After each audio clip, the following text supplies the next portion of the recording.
Hello, I am Bhavesh टहलरमानी और आज जिस इंसान से हम मिले हैं, जिसका हमने इंटरव्यू किया है, नागपुर में उसको द रेंज मैन नाम से जाना जाता है। आप पूरे इंटरव्यू में ये देखोगे कि उनके पास नॉलेज का समुंदर है। कैसे एक फैमिली बिजनेस ट्रांजिशन को उन्होंने स्मूथली एक्सेप्ट किया, उनकी journey from being an employee to a successful business owner, ये हम देखेंगे। और लर्निंग को लेके उनका जो पैशन है सोसाइटी के लिए और अपने बिजनेस कम्युनिटी के लिए, उनका जो पैशन है कस्टमर सर्विस को लेके, टाइप ऑफ प्रोडक्ट को लेके, उनके जो वैल्यू सिस्टम्स हैं from life to profession to community, इसके बारे में आप देखोगे कितने पैशनेट है वो। तो चलिए इस पैशनेट इंसान को सुनते हैं जो नागपुर में एचडीपी पाइप मैन्युफैक्चर करते हैं। अनिरुद्ध हाजरा को सुनते हैं। हेलो, आज हम जिसका इंटरव्यू कर रहे हैं उससे मुझे जिस दोस्त ने कनेक्ट किया, मुझे उसको थैंक यू बोलने की ज़्यादा इच्छा हो रही है। एंड इनका मैन्युफैक्चरिंग सेटअप है इंडिया के heart heart of India, centre of India यहाँ पे। बट सिर्फ यहीं तक उनके विंग्स नहीं फैले हैं, उन्होंने अपने बिजनेस के और उनकी पूरी जर्नी हम समझेंगे तो हमें समझ में आएगा इन्होंने पूरा देश भ्रमण किया हुआ है, उनके बिजनेस सेटअप्स हर जगह हैं। यहीं तक नहीं, बट हम ये भी समझेंगे कि उनका range of knowledge is not just limited to India but from music to which country is famous for what. All of this is something that we can understand from this man, talk to him. So he is a man who is versatile in all these angles, and he can pull any topic that we want to speak to him. So इस तरीके के इंसान का आज हम interview करने वाले हैं. His name is Anirudh Hazra. Let's begin. Hi Anirudh. Hello, How are Bhavesh. you today? I'm good, excited, perplexed, and nervous All at the same time. all at the same time. Certainly, being interviewed by you is definitely is sending down those chills down my spine. ये जरूर रखना line हमारे interview में। So thank you so much Aniruddh. मुझे ना because मैं multiple times अलग अलग कॉन्वर्जेशंस में मैं थोड़ा बहुत आपकी जर्नी के बारे में, बिजनेस जर्नी के बारे में, लाइफ जर्नी के बारे में सुन चुका हूँ, लेकिन मुझे एज अ होल पहली बार है मेरे लिए भी और हम सबके लिए कि हम आपकी जर्नी को थोड़ा सा समझें। आपके क्या सब आपको मेजर इंसिडेंसेस याद हैं अपनी लाइफ के when it comes to business? How did you start developing your business ideology since you were young? So, hi, I'm Anirudh Hazra, son of Mr. Asit Kumar Hazra. My father is an industry veteran. पापा बोलते हैं कि मेरे को सिर्फ pipe बनाना आता है। 1969 में वो जॉब करने निकल गए थे अपने घर से एट द एज ऑफ 17। ये उनमें और मेरे में सिमिलैरिटी है कि मैं 1 साल बाद बिजनेस में लग गया था। So I am thankful to him कि उन्होंने मुझे वो प्लेटफॉर्म दिया। तो 69 से लेकर के मिड 70s तक, तब इंडो बांग्लादेश बांग्लादेश पार्टीशन हुआ, इंडो पाकिस्तान वॉर कहा जाता है उसको।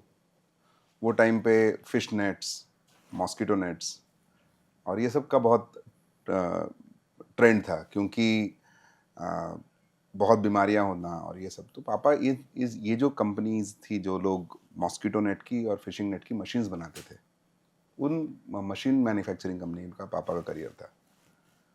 वहाँ से लेकर के फिर एक्सट्रूजन सिस्टम्स, क्योंकि मोर और लेस पॉलीमर को आपको एक्सट्रूड करके ही मेजर प्रोडक्ट बनते हैं, या तो इंजेक्शन होता है या फिर एक्सट्रूजन होता है। तो एक्सट्रूजन में उनकी कंपनी की मास्टरी होती गई। और तो पापा हावड़ा में एक छोटा सा गांव है, उसको आमता बोलते हैं। अब आमता तो काफ़ी बड़ा हो गया, तहसील हो गया है। तहसील आप लोग को सबको पता होगा, हर जिला होता है, फिर तहसील होता है, फिर गांव होते हैं बहुत सारे, फिर पंचायत समितियां होती हैं। तो वो आमता तहसील से भी करीबन 15 किलोमीटर और अंदर जा कर के हमारा गांव है, उसको देवीपुर बोलते हैं। तो वहाँ से पापा का कनेक्शन, उससे भी करीबन 5-6 किलोमीटर दूर और एक गांव है जहाँ पर एक्चुअल में हमारा ओरिजिन है, हाजरास का। और वहाँ से लेकर के कोलकाता तक का उनका सफ़र, उनके मामा जी सेम फील्ड में थे, मशीन मैन्युफैक्चरिंग के, सर्विसिंग और ये सब में, मैकेनिकल्स में। तो उन्होंने इनको एक अपॉर्चुनिटी दिया था जिस कंपनी में वो जॉब करते थे, तो उसकी ही सब्सिडरी कंपनी में पापा को जॉब मिला था। 10 रुपए की तनख्वाह थी उनकी, दादी 20 रुपए भेजती थी सो दैट कि घर चल सके उनका, ओके। कोलकाता में रहते हुए खाना पीना सब कुछ करना। So I am talking about early 70s। इनको बहुत सारे असाइनमेंट्स मिलते गए। He was very good with mechanics. Though उन्होंने अपनी पढ़ाई जॉब के साथ साथ किया। ऑब्वियसली 17 साल की उम्र में आदमी क्या ही करेगा, तो नाइट कॉलेज में पढ़ाई करना और दिन में जॉब करना। उसमें उन्होंने बैचलर ऑफ आर्ट्स ही किया। That was even an achievement उस जमाने में, क्योंकि पढ़ाई करना ही अपने आप में एक अचीवमेंट होती थी। तो वो उन्होंने पढ़ाई की और साथ में वो करते रहे। Technically in terms of qualification, in terms of degree, वो बैचलर ऑफ आर्ट्स है। और उसके बाद में जो उनका एक्सपर्टीज है वो मेरे ख्याल से रिसर्चर्स और साइंटिस्ट्स को बीट करेगा अपने डोमेन में। वहाँ से करते करते उन्होंने मिड 70s में उनको कई असाइनमेंट्स मिले। वो ऑन साइट जाते थे स्पेशली मशीन इंस्टॉलेशन के लिए। और ऐसे ही करते करते जब उनको एक बार असाइनमेंट मिला अकोला, जो कि यहाँ से करीबन 250 किलोमीटर या 300 किलोमीटर की दूरी पे है, वहाँ पर एक असाइनमेंट मिला कि जहाँ पर एक कंपनी में ट्रायल्स चल रहे थे जो कि पाइप एक्सट्रूजन करने की कोशिश कर रहे थे। और उसमें आज जो हम स्प्रिंकलर पाइप्स देखते हैं, तो sprinkler pipes is thin walled HDPE pipes, जिसका wall thickness goes down to as low as 1.8 mm। Okay. और वो पाइप जो है वो इस कंपनी में, जो उस जमाने में पॉली ओलिफिन्स इंडिया लिमिटेड करके कंपनी होती थी, इनका ब्रांड नेम होता था हस्ती। हस्ती मतलब हाथी होता है हाथी ही उनका लोगो था। और Mafatlal were the owners of that company. और वहाँ पर पैसे की बात उनको थी ही नहीं मफतलाल को, और टेक्नोलॉजी भी इंडिया में कुछ इवॉल्व हुआ नहीं था। तो most of it was Germans, Europeans. China भी तब उतना इवॉल्व शायद नहीं हुआ था, बट मेजरली हमारे यहाँ पर या तो मिडल ईस्ट या फिर जर्मन्स का ही था। मिडल ईस्ट क्योंकि पॉलीमर वहीं से आता था, भले ही रिफाइनिंग कंपनीज जो थी यूएस और यूरोप की थी, बट प्रोडक्ट, रॉ मटेरियल और क्रूड जो था वो सऊदी, मतलब मिडल ईस्ट में था। और technology, manufacturing technology largely Germans थी। इंडिया में उसके पार्ट्स बनते थे, असेंबली होती थी। तो खैर वो सब में पापा को एक अपॉर्चुनिटी मिली मिड 70s, मतलब टेंटेटिवली इट वाज इन 78। पापा वहाँ पर भेजे गए कंपनी से, और वो जो टीम लगी हुई थी जिन्होंने मैन्युफैक्चरिंग की कोशिश कर रहे थे, उनसे वो राइट वॉल थिकनेस मेंटेन नहीं हो रहा था, राइट प्रोडक्ट नहीं निकल रहा था। Ultimately because of his little bit of changes पापा ने जो किए, वो उस टाइम पे पाइप बना। And that's where he got his first recognition, कि उनको फिर चांसेस मिलने लगे। तो he became a specialist of installing HDPE pipe machines.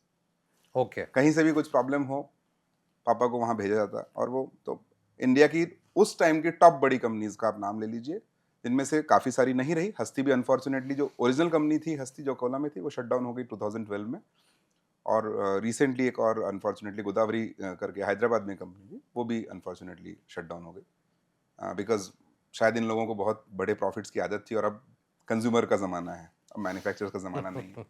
हम जानते हैं, हम समझते हैं कि वो कंज्यूमर्स का ज़माना, क्योंकि आप देखेंगे तो किसी भी चीज़ में, इवन टेलीकॉम में भी कंज्यूमर्स का ही ज़माना है आज, ऑपरेटर्स का ज़माना नहीं है। सो वो कंपनीज जो थी, उनमें से एक बड़ी कंपनी आज जो है जिसमें पापा ने अपना ब्रीफली उनका जॉब स्टिंट रहा है, वो है ओरीप्लास्ट। उस ज़माने में उसको ओरिसा प्लास्टिक्स कहते थे। Okay. They are headquartered at Baleshwar near Cuttack in Orissa. तो करते करते पापा को बहुत सारी अपॉर्चुनिटीज मिली, कभी दिल्ली गए, कभी उड़ीसा में रहे। फाइनली उनको एक कॉन्क्रीट अपॉर्चुनिटी, एक असाइनमेंट दे करके उनको कोलकाता से भेजा गया Dongargarh. Dongargarh is a place near Raipur. So अगर हम कहें तो ऐसा कहा जाता है कि बॉम्बे कोलकाता के बीच का मिडवे है वो। ओके। यस। तो इसलिए भी वो लोगों का बहुत ज्यादा इंपॉर्टेंस रहा है हमेशा। It is, Dongargarh is predominantly a railway base. Okay. तो वहां पर मेरे ख्याल से माँ बमलेश्वरी का मंदिर मंदिर है, और रेलवेज, ये दो के अलावा वहाँ कुछ भी नहीं है आज भी लार्जली। आज भी कुछ नहीं है। और डोंगरगढ़ में पापा को भेजा गया कि जो उनकी पेरेंट कंपनी जहाँ पर उन्होंने अपना करियर शुरू किया था, नेपच्यून इंडस्ट्रीज की सिस्टर कंसर्न उस टाइम पे वो प्रीमियर प्लास्टिक पाइप इंडस्ट्री के नाम से जाने जाते थे। बाद में उनका कंपनी का नाम green gold irrigation private limited हुआ। मुझे याद है कि एक बहुत बड़ी फैक्ट्री, उसमें पूरा ब्रिक एंड मॉर्टर एवरीथिंग पापा ने किया हुआ, उसको बिल्ड करना, उसके सामने का लॉन डिजाइनिंग एवरीथिंग। तो मम्मी बोलती थी कि पापा ना भैया जी लोग के यहाँ जूता सिलाई से चंडी पाठ तक सब कर देते हैं। तो चंडी पाठ मतलब आप जानते हैं कि मतलब माँ दुर्गा का ही एक रूप है चंडी का, उसकी पूजा पाठ सबसे क्रिटिकल पूजा पाठ होती है। तो वो मम्मी बोलती थी कि उन फैक्ट्रीज में, मतलब वो 2 फैक्ट्रीज जो थी भैयाज की, तो उनके यहाँ पर कि कुछ भी काम में पापा सब कुछ कर देते थे। बहुत इंटीग्रेट डिटेल्स भी है जो मैं नहीं शेयर करूंगा। तो क्या हस्ती पहली कंपनी थी इंडिया की पाइप बनाने वाली? हस्ती was one of the 2-3 companies in that era. और हस्ती ने जो थिन वॉल्ड पाइप बताया, स्प्रिंकलर पाइप्स, वो पहली बार बनाया। उसके पहले कंक्रीट के पाइप्स होते थे। तो खेतों में उस जमाने में कंक्रीट के पाइप्स लिए जाते थे। तो साइमल्टेनियसली कंक्रीट से एल्यूमिनियम पाइप्स और पॉलीमर पाइप्स, पॉलीइथिलीन पाइप्स, जो आज हम जिस फॉर्म को देखते हैं, जो हम दिन रात मैन्युफैक्चरिंग कर रहे हैं, ये दोनों चीजों में डाइवर्सिटी मतलब क्या कहेंगे, रिप्लेस हुआ ग्रेजुअली। कंक्रीट पाइप इन दोनों प्रोडक्ट से रिप्लेस हुआ। कमिंग बैक टू, मॉम बोलती थी कि भैया भैया जी के यहाँ पर। तो मुझे याद है अर्ली 90s में green gold irrigation private limited जो इनकी कंपनी है, वो बहुत शानदार तरीके से बनाई गई। और आज भी याद है कि दिग्विजय सिंह साहब उस टाइम पे the then CM of Madhya Pradesh, वो इनॉग्रेट करने आए थे। मैंने पहली बार हेलीकॉप्टर देखा, मेरे ख्याल से मैं शायद तक I don't remember 3rd-4th standard में रहा हूँगा। तो पहली बार पास से हेलीकॉप्टर देखा, वीआईपी गाड़ियाँ, ये वो। और क्योंकि असित कुमार हाजरा का बेटा हूँ, तो मैं काइंड ऑफ उस फैमिली का पार्ट था। मुझे कभी भी ऐसा नहीं रखा गया कि मैं नौकर का बेटा हूँ। ये उन लोगों की बहुत अच्छी बात थी। उन्होंने कभी हमको एज अ नौकर या मेरे को, मेरी दीदी को कभी ऐसा ट्रीट नहीं किया उनके परिवार ने। तो वहाँ से फिर बड़ी फैक्ट्री, वहाँ पर लाइन से मशीनें, सब कुछ देखा। सब करते करते तो पापा करीबन शायद 80 या 81 से लेकर के और 94 तक इसी कंपनी के साथ में रहे, मतलब भैया फैमिली के साथ में। इनकी जो भी 2-3 कंपनीज थी, वो 13 इयर्स, फॉर गुड 13-14 ईयर्स। और अगर हम देखेंगे शुरुआत से, तो बीच बीच में उनको असाइनमेंट्स में भेजा गया, कभी उन्होंने 1-2 बार चेंज किया। Out of the career span of से सिंस 69 टू 97, तो करीब करीब 28 साल, 27-28 सालों में उन्होंने बहुत लिमिटेड पीरियड किसी और के लिए काम किया। मुश्किल से 5 साल दूसरों के लिए काम किया, बाकी इसी फैमिली के लिए उन्होंने काम किया। तो वहाँ से लेकर के फिर बात हुई कि उन दीदी बड़ी हो गई। हम दोनों नवोदय विद्यालय है डोंगरगढ़ में ही, मैं और मेरी दीदी वहीं पढ़े हुए। और एक कैरेक्टर का नाम अभी बता देता हूँ, अभिजीत मांडवगढ़ है, मेरे जीजा जी, वो भी वहीं पढ़े हुए हैं। उनका बहुत बड़ा योगदान है हमारा नागपुर आने को लेकर के। तो तब फिर पापा ने फाइनली डिसाइड किया कि यार अब स्विच का टाइम आ गया, क्योंकि सैलरी हाइक छोटे शहर के हिसाब से बहुत तेजी से नहीं होती है। आप जब पुराने भी हो जाते कंपनी में, तो भी थोड़ी सी ग्रोथ स्लो हो जाती है आपकी। और वो ज़माने में एचआर प्रैक्टिसेस या फिर अवेयरनेस, ये सब चीज़ें बहुत कम होती थी। मैंने बीच में महिंद्रा एंड महिंद्रा में गया था काफ़ी साल पहले, तब नागपुर प्लांट में ही, जो अपने क्या नाम है, हिंगना में है, वहाँ पर मैंने पहली बार वो टर्म सुना, इंडस्ट्री करेक्शन फॉर सैलरीज। तो वहाँ पर ये बताया उन्होंने कि हमारे पर्सन जब कहीं बाहर इंटरव्यू देंगे, तो उनको क्या सैलरी ऑफर हो सकती है, हम उसके कितना क्लोज जाकर के उनको रिटेन कर सकते हैं। ये उस जमाने में नहीं हुआ, ये उस जमाने में नहीं था। तो खैर शायद आखिरी के 500 या 700 रुपए के नेगोशिएशन पे पिताजी ने वो जॉब छोड़ी। And I am thankful to them कि उन्होंने वो 700 रुपए नहीं बढ़ाए। अगर वो 700 तब बढ़ा दिए होते, तो हम आज टॉप 5 में नहीं होते इंडिया के।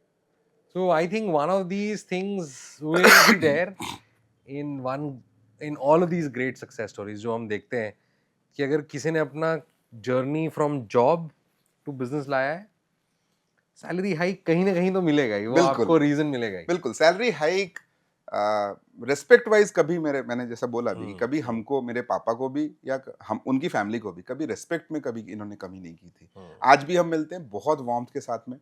उनकी फैमिली डोंगरगढ़ बमलेश्वरी मंदिर के ट्रस्टीज में से trustees एक में। है। वहाँ पर हमको जो आज भी ट्रीटमेंट मिलता है, उस टाइम पर भी जो मिलता था हमारे हमारे को, तो वो प्रिविलेज था कि आज भी है। पापा वहाँ जॉब करते हैं तो उसका प्रिविलेज था। सो डोंगरगढ़ में उस जमाने में कह सकते हैं माँ बमलेश्वरी मंदिर, रेलवे, एक स्लीपर, जो रेलवे के स्लीपर्स होते हैं ना हम्म, जिसपे ट्रैक बिछाई जाती है, जी। वो एक फैक्ट्री थी, और भैया जी की फैक्ट्री। ये ओके। 4 लैंडमार्क्स थे काइंड ऑफ डोंगरगढ़ में। ओके। तो खैर वहां से फिर पापा एक जॉब के लिए राजस्थान चले गए। Again Marwari family, खंडेलवाल्स।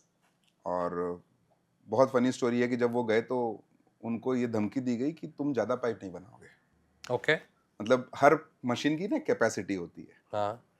तो उस मशीन का जो रेटेड कैपेसिटी था उसके हिसाब से ये लोग 30% पे ऑपरेट कर रहे थे। ओके। तो not the family but the employees. Okay. तो पापा जब ट्रायल देने गए तो ये लोग घंटे के 3 या 4 पाइप बनाते थे, और जब ट्रायल देने गए तो उसको 7 पाइप पे ले गए थे। मतलब लगभग डबल कर दिया था, और उसकी पर आवर कैपेसिटी जो थी वो घंटे के 20 पाइप की थी। ओके। अब इन्होंने जाते ही डबल कर दिया ट्रायल ट्रायल में। तो जब वो ज्वाइन करने गए प्रॉपर, तो उनको उस टाइम पे बाकी एम्प्लॉयज ने बोला कि अब आप जो कर चुके हो कर चुके हो, अब इससे ज़्यादा होशियारी नहीं करना। तो पापा बोले भाई मेरा नॉलेज है और मैं नॉलेज को रोक के नहीं रख सकता, या जो भी कुछ है मैं मालक के लिए काम करता हूँ, हम्म। और आप मुझे इस चीज़ के लिए नहीं रोक सकते। तो बोले नहीं ऐसा हो जाएगा वैसा हो जाएगा, ठीक है। बोले जो मेरे को पहले हाथ लगाएगा वो मेरे से पहले ज़मीन पे जाएगा, क्या इतना पॉसिबल ध्यान रीजन रखो। हो सकता है इसका?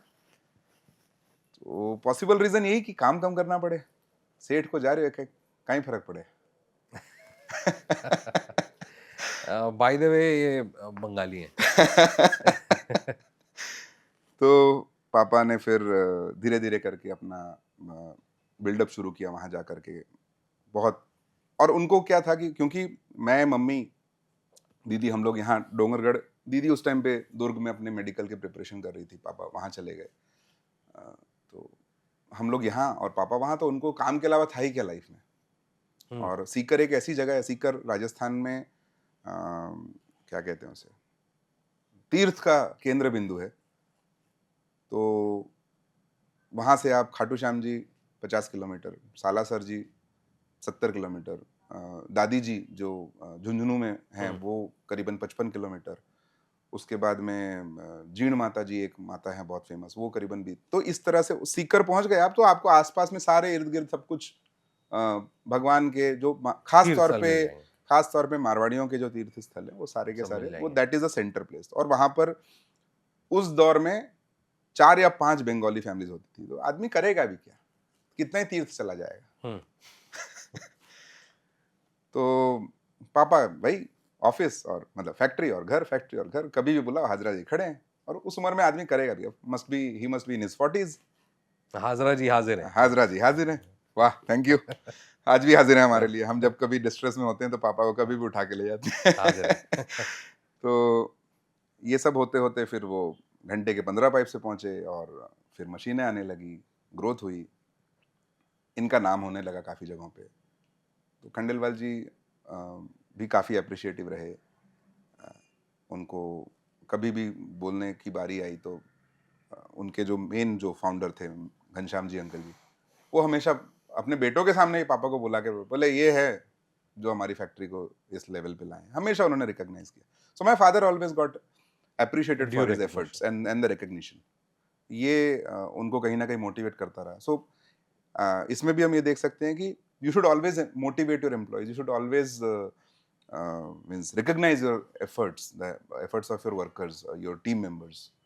तो ये एक बहुत बड़ी चीज़ है। तो बिल्कुल। मैंने उसमें मतलब मेरे इसमें मतलब थॉट्स में भी आता है कि राजस्थान ने जो कुछ सिखाया हमको, वो शायद किसी स्कूल में या किसी कॉलेज में मैं नहीं पढ़ पाता।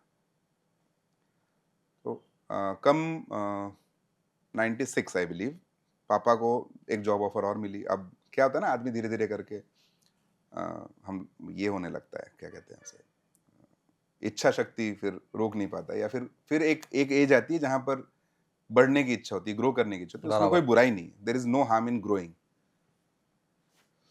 हम लोग दीदी का अल्टीमेटली ये डिसाइड हुआ, पापा भी वहाँ अकेले थे, तो हम सब ने मिलकर डिसाइड किया कि let's stay at one place. तो हम लोग चले गए राजस्थान, सीकर। तब मुझे याद है अटल बिहारी वाजपेयी साहब की पहली सरकार आई थी, जो कुछ 15 या 19 दिन चली थी, मुझे ठीक से याद नहीं है। और हम उस दौरान, जब उनका नो कॉन्फिडेंस मोशन चल रहा था, हम उस दौरान ट्रेन में थे, यहाँ से ओके। यहाँ से लेकर के और राजस्थान तक के ट्रैवल में। और तो मैं, मम्मी, दीदी और पापा, हम लोग चारों, बहुत सारा लगेज ऑब्वियसली, जब आप पूरा माइग्रेट कर रहे हो, सोच सकते हो कितना घर का एक एक सामान, चाहे वो लालटेन हो, चाहे सारी चीजें वो हो, स्टोव हो, बर्तन चाहे हो। कुछ भी हो, बर्तन हो, सब कुछ लेकर के करीबन 40-45 छोटे बड़े बैग्स, और 2 ट्रेन चेंज करना, और फिर ट्रेन का मिस हो जाना, क्योंकि इनकमिंग ट्रेन लेट पहुंची। तो वो आज भी याद है, लुहारू करके एक जगह है, वहाँ पर फिर 3 ट्रेन चेंज किया अल्टीमेटली हम लोगों ने। और और ये आप कहाँ से कहाँ जा रहे थे? हम डोंगरगढ़ से दिल्ली गए। ओके। दिल्ली से सराय रोहिल्ला करके एक स्टेशन है, सराय रोहिल्ला दिल्ली में ही है, वहां से राजस्थान के लिए मीटर गेज की ट्रेनें चलती हैं। तो आप में से किसी ने, पता नहीं, कभी मीटर गेज की ट्रेन में ट्रैवल किया है क्या? Out of, as a routine commute, out of fun, तो दार्जिलिंग में भी लोग जाते हैं, शिमला में कालका जी में वगैरह में लोग जाके ट्रेन में बैठते हैं, that those are all narrow gauge and metre gauge train. तो जो एक्चुअल ट्रेन है उससे छोटी ट्रैक्स होती उससे है। छोटी ट्रेन। आपको तो काफी कुछ पता होगा इन सब चीजों के बारे में। तो फिर वो मीटर गेज ट्रेन से आपको सराय रोहिल्ला से राजस्थान में, मतलब हरियाणा राजस्थान में घुसने के लिए आपको वो ट्रेन लेनी होती थी। तो वो ट्रेन से हम लोगों ने दो, मतलब क्योंकि एक ट्रेन मिस हुई तो हमको कनेक्टिंग ट्रेन 2 ढूंढनी पड़ी, फिर वहां जा करके तो लोहारू स्टेशन पे जब हमने खाना खाया ना, तो भात बड़ा अलग तरीके का था, और हम बंगाली हैं, और ऊपर से हम डोंगरगढ़ में रहे हैं, तो हमको कभी राइस के वेराइटीज में कभी प्रॉब्लम ही नहीं है। तो बड़ा अजीब तरीके का चावल वहां पर। खैर वो कैसे जैसे करके, तो वो भी आज भी याद है, जो चीजें आप बोल रहे थे ना, याद क्या क्या है, तो वो भी याद है कि लुहारू स्टेशन में वो भात खाना भी याद है, क्योंकि वो खाना खाया नहीं जा रहा था, वो खाया नहीं। अलग ही था, पैलेट एकदम अलग था। राजस्थान पहली बार, और मैं तो पहली बार इस तरफ आया था। डोंगरगढ़ से हमेशा हम कलकत्ता ही जाते रहे, कभी हम इधर नहीं आए थे। तो पहली बार नागपुर उस दौरान क्रॉस किया, पहली बार हम इस तरफ आते आते आते आते सीधा that was Rajasthan 96। That was 96-97, yes, 96, yes. तो फिर ये होने के बाद में फाइनली हम सीकर पहुंचे, और तब पापा ने 1 साल खंडेलवाल जी के यहाँ जॉब कंटिन्यू किया, 2 साल उन्होंने वहाँ जॉब किया, और उसके बाद में ये लक्ष्मणगढ़ करके एक जगह है, विच इज़ क्लोजर टू, जो मैंने सालासर जी का नाम जी। बताया, वहाँ से करीबन 20 किलोमीटर पहले। तो सालासर जी का नाम इसलिए बता रहा हूँ कि बहुत लोग बहुत इजीली सालासर जी को रिलेट कर पाएंगे। रिलेट कर पाते हैं। लक्ष्मणगढ़ में एक और बड़ी चीज़ जो है वो है Modi institute. So it is a deemed university only for girls. Very very well known. So Modis ने वो शुरू किया था, और वहाँ से करीबन 4-5 किलोमीटर पहले ही पापा जहाँ जॉब करते थे, मांडिया पॉलीप्लास्ट करके कंपनी थी, उसमें पापा को जॉब लगी। उस कंपनी का भी फाउंडेशन से लेकर के सब कुछ पापा ने ही शुरू किया था। और उसी दौरान क्या हुआ, छोटे छोटे असाइनमेंट्स मिलते रहे उनको कि हाजरा जी आप हमारा डाई हेड ठीक कर दो, हाजरा जी हमारे साइजर में प्रॉब्लम आ रही है। तो बहुत सारी जो आसपास छोटी मोटी फैक्ट्रीज थी, that is apart from the job. That is apart from the job.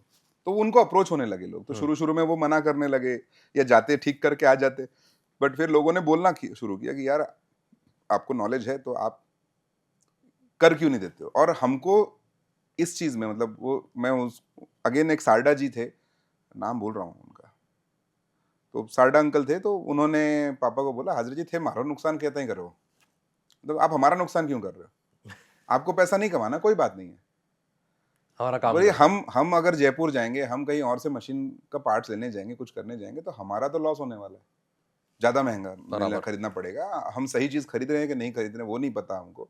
तो पापा को ग्रेड ऑफ स्टील और उसमें मशीनिंग के लिए कितने आवर्स लगने वाले हैं, ये सब कुछ ऑब्वियसली उनका, क्योंकि मैंने मशीन मैन्युफैक्चरिंग इंडस्ट्री का फर्स्ट एक्सपोजर था, तो उनको वो सब मालूम था। तो फिर पापा ने बड़े डायलेमा में, मम्मी बड़ी एंटरप्राइजिंग थी, ओके। मम्मी को हमेशा था कि पापा ने कुछ करना चाहिए।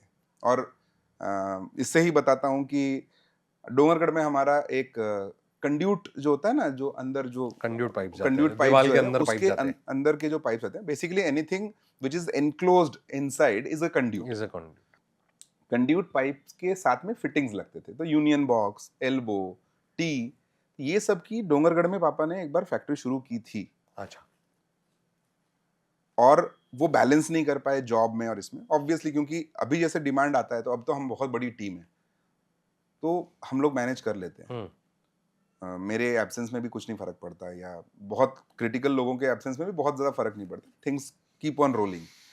लेकिन उस दौर में HR practices plus team building activities plus having a backup, ये सब का माइंडसेट नहीं था। तो पापा अपने जॉब और बिजनेस को बैलेंस नहीं कर पाए, तो बराबर। उनको वो शट डाउन करना पड़ा। इसके अलावा उन्होंने और 2-3 बिजनेसेस किए। उन्होंने पोल्ट्री फार्म भी किया हमारे गांव में, उन्होंने कोलकाता से ला करके एग्स बेचे, और क्योंकि ये जो उन्होंने जो कंड्यूट का फिटिंग्स का बिजनेस किया था, उसके लिए उसको शट डाउन करना पड़ा, उसमें लॉस हुआ। तो उसके लॉस को भरपाई करने के लिए उन्होंने इलेक्ट्रॉनिक्स भी ला ला करके डोंगरगढ़ रीजन में बेचा। डोंगरगढ़, दुर्ग, भिलाई, रायपुर तक उन्होंने, वो जो आपको याद, शायद आपको नहीं होगा याद, एक ना ऐसा गोल्डन शेप का ऐसा बोल होता था, इसके अंदर लाइट होती थी और ना लाइट ऐसे घूमती थी, और उसके ऊपर ऐसे फाइबर्स का ऐसा प्लांट निकलता था। बिल्कुल याद है, याद है आपको? बिल्कुल याद है। तो पापा ने वो भी लाके बेचा, वॉचेस लाके बेची, वो लॉसेस रिकवर करने। सो 4-5 छोटे बड़े बिजनेसेस उन्होंने कोशिश किया। तो So from enterprising mindset, manufacturing to trading, he tried everything. हाँ, he tried everything, and definitely he had that enterprising mindset always. तो मम्मी को हमेशा से था कि यार, आप भैया जी को यहाँ पर फैक्ट्री में इतने साल काम किए, आपने फलाना जी की फैक्ट्री खड़ी कर दी, आपने धमकाना जी के यहाँ पर प्रोडक्शन बढ़ा दिया, जो आता है आपके पास आप नॉलेज शेयर कर देते हो। तो पापा एक ही बात बोलते हैं भाई, कि नॉलेज मैं छुपा के तो रख नहीं सकता, Retain. वो हमेशा बोलते हैं। और वो चीज़ें, ये कुछ चीज़ें ना उन्होंने जो बताई मेरे को, तो ये कहीं ना कहीं मुझे लगता है कि इससे हमारा बेस बहुत स्ट्रांग हुआ, माइंडसेट एकदम, clarity of thought, everything is very much better than most of the people who are probably in the similar line of business. हम लोग Okay. कुछ छुपाते नहीं। Okay, आप कभी भी हमारी फैक्ट्री आइए, it is open. so nice. You want to set up a factory tomorrow, you are most welcome to have all the knowledge that you can ask from us. And हम आपको 2 चीजें ज्यादा ही बताएंगे, छुपाएंगे नहीं। So ये पापा ने कहीं ना कहीं वैल्यू सिस्टम वो डाला अंदर। फिर उसके बाद में ये करते करते हम सीकर पे थे। सीकर में वो पार्ट्स का काम शुरू हुआ। तो पहला असाइनमेंट पापा को, तो मेरा भी पहला बिजनेस असाइनमेंट, तो Okay. दोनों साइमल्टेनियस असाइनमेंट मिले। पापा को एक एग्जिस्टिंग पीवीसी पाइप की मशीन थी, वो सारडा जी के पास में, और वो दौर में ट्रांजिशन हो रहा था एचडीपी पाइप की तरफ, पीवीसी से। और sprinkler pipe was a product जिसमें पानी की तरह पैसा मिल रहा था, मतलब input cost of 100 rupees and output sales price of 450 rupees. आप सोच सकते हो क्या मार्जिन मिल रहे थे। Everyone was lured to that thought. Sarda ji ने पापा को बोला, हाजरा जी थे मारो पीवीसी पाइप की मशीन से एचडीपी पाइप काट सकोगे? हाँ, मतलब आप हमारी पीवीसी PVC पाइप की मशीन से एचडीपी पाइप बना दोगे निकाल क्या? सकते हो क्या? हाँ, पापा बोले मैं कोशिश कर सकता हूँ। तो बोले मैं कोशिश के पीछे खर्चा करने को तैयार हूँ। उन्होंने कुछ 2-2.5 महीने के एफर्ट्स के बाद में जो भी कुछ डेवलपमेंट्स था, चेंजेस थे, कर कुरा के उन्होंने कर डाला। अब बोले कि अब लाइसेंस नहीं है, तो वो लाइसेंस की जो बीआईएस की ना, उस टाइम पे, अब तो सब कंप्यूटराइज हो गया, तो उस टाइम पे रजिस्टर भरने पड़ते थे कि आपको रिकॉर्ड बनाना है, आपको ये करना है, वो करना है। तो बाकायदा मैंने और मेरी दीदी ने मिल करके, मैं तब शायद तक मैं 9th स्टैंडर्ड में था। ओके। तो पापा ने बोला, बूढ़ो, मेरे को पेट नेम पापा बूढ़ो बोलते हैं, बूढ़ो तू ये रजिस्टर भरेगा, टुम्पा दीदी तू सारे एप्लीकेशंस लिखेगी। और तो उनका मशीन, पीवीसी की मशीन से सिर्फ पाइप नहीं, उनको लाइसेंस तक दिलाने का काम पापा ने किया। That was his first freelancing business assignment in the same industry. उन्होंने कभी इस इंडस्ट्री के अंदर काम नहीं किया था। उन्होंने जो भी बिजनेसेस करने की कोशिश की है, उसमें से एक पॉलीमर का किया, हाँ। बाकी सब इधर उधर के काम किए, which was not directly related to his domain expertise. तो दीदी भाई को वो दिया, दीदी भाई मतलब दीदी को हम दीदी भाई बोलते हैं बंगालीज में। दीदी भाई को वो काम दिया, मेरे को ये काम दिया, हम दोनों ने मिल करके वो सब बताएं। भुवनेश्वर सिपेट करके एक इंस्टीट्यूट है जो कि लार्जली रूल्स फ्रेम करता है, हमारे इंडस्ट्री को गवर्न करते हैं, central institute of plastic engineering and technology. तो ये एप्लीकेशंस वहां जाते हैं? वहाँ एप्लीकेशन जाते थे। तो Bhubaneswar was the then very renowned office of CPET. They have now probably about 50 centers in India. उस टाइम पे शायद 10-12 जो भी रहे होंगे, so they are headquartered at Chennai, but Bhubaneswar से मतलब अगेन उसमें स्वार्थ ऐसा कि मैं भुवनेश्वर जाऊंगा तो मैं घर जा सकूंगा, मतलब कोलकाता जा सकेंगे तो वो पापा, स्वार्थ था उसमें। तो पापा का वो स्वार्थ था। तो पापा ने वहां से बैठ करके प्रॉबेबली कम्यूट, मतलब 2 दिन भुवनेश्वर रुक करके 4 दिन घर पे रुक के फिर 4 दिन बाद फॉलोअप लेने जाना है, तो वो ज्यादा इजियर होगा in spite of going to in place of going to Hyderabad or Chennai and then going there. हाँ, तो वो उन्होंने वैसा किया, तो उनका असाइनमेंट वो कंप्लीट हुआ। तो पहला ये जो आपका outsource assignment as as a young child, हाँ, और उनका असाइनमेंट ये एक ही था। ये एक ही था। और हमारी फैक्ट्री कैसे शुरू हुई? वही वहां से आते हैं सोढ़ानी जी। हमारे जिंदगी में माहेश्वरियों का बहुत बड़ा योगदान है। वाह, मेरी जिंदगी में अनिरुद्ध माहेश्वरियों का बड़ा योगदान है। तो सोढ़ानी जी वॉज वर्किंग फॉर सारडा जी। प्रदीप जी थे या पवन जी थे, मैं सबसे एल्डर वन पवन, हाँ पवन, प्रदीप, पंकज, यस। सो पवन जी सोढ़ानी जो थे वो सारडा जी के एम्प्लॉय थे, और उन्होंने पापा को सब कुछ देख करके पापा को अप्रोच किया, हाजरा जी यार पाइप तो सब बना रहे, फिटिंग कोई नहीं बना रहा। ओके। मतलब उसके जो स्पेयर्स रहते हैं ना, जो एल्बो रखता है और एक बेस पाइप लगता है जिसमें मतलब दोनों आगे से इधर से पाइप कनेक्ट होता है और बीच में एक सैडल रहता है। कपलिंग बोल सकते हो? हाँ, कपलिंग तो हर आइटम में कपलिंग है। तो एक बेस पाइप रहता है जिसमें से जो स्प्रिंकलर जो आप खेतों में देखते हैं ना, फाइनली जो परफॉर्म करता है, जो एक मेटल का पाइप निकलता है उसके ऊपर एक स्प्रिंकलर लगा रहता है जो कि रोटेट होकर के पानी छेड़ता है, उसका जो बेस है वो पाइप, हाँ, वो फिटिंग्स वगैरह का मार्केट में ज्यादा प्लेयर्स उस टाइम पे नहीं थे। तो उन्होंने पापा को बोला, हाजरा जी अपन साथ में करेंगे, मैं बेच लूंगा इतना पक्का है। वो क्योंकि वो उनके यहाँ जॉब करते थे तो उनको हर काउंटर मालूम था, और बोले आप बना लोगे इस पे मुझे विश्वास है। तो again mummy comes into picture. तो मम्मी ने बोला कि पापा को करना ही चाहिए अपन ने, कब तक दूसरों को बड़ा बनाते रहोगे, अपने बेटे के लिए कुछ करो। सो फिर वो हम लोगों ने, पापा ने इंजेक्शन मोल्डिंग मशीन लगाई, वो मशीन भी पापा ने खुद ने बनाई, और वहां से शुरू हुआ हिमगिरी प्लास्टिक्स के नाम पे हमारा बिजनेस, जिसमें मम्मी और पवन जी के पापा रतनलाल जी सोढ़ानी, ये दोनों पार्टनर्स थे। पापा जॉब करते थे तो उन्होंने ये नहीं रखा कि भाई मैं जॉब भी करूंगा और पार्टनरशिप रहूंगा, तो कॉन्फ्लिक्ट ऑफ इंटरेस्ट ना आए ऐसा करके 2 साल बाद वो पार्टनरशिप स्प्लिट हो गई।